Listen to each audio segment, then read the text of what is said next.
নমস্কার বন্ধুরা, village food process চ্যানেলে আপনাদের সবাইকে স্বাগত জানাই।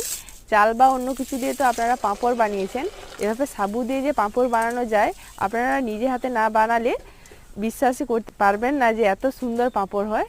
তাহলে চলুন বন্ধুরা, কিভাবে এই পাঁপড়টা বানাচ্ছি আপনারা সম্পূর্ণ ভিডিওটা দেখতে থাকুন। আর ঘরোয়া উপকরণ দিয়ে একদম কম সময়ের মধ্যে বিনা ঝামেলায় আপনারা বানিয়ে নিতে পারবেন।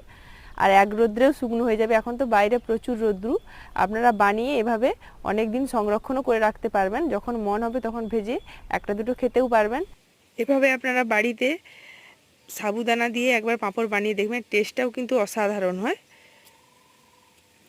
আর এগুলো ভাজতে খুব বেশি সময় লাগে না, এপিঠ ওপিঠ একটু উল্টে পাল্টে ভেজে নিলেই, দোকানে যেভাবে পাঁপড় ভাজেন সেভাবেই ভাজবেন। দেখবেন একটু হালকা করে প্রেস দিয়ে চিপে দেবেন, তাহলে পাঁপড়টা কিন্তু একদম অনেকটাই বড় হয়ে যাবে। এই দেখুন আমার কতগুলো থেকে গেছে, আর কয়েক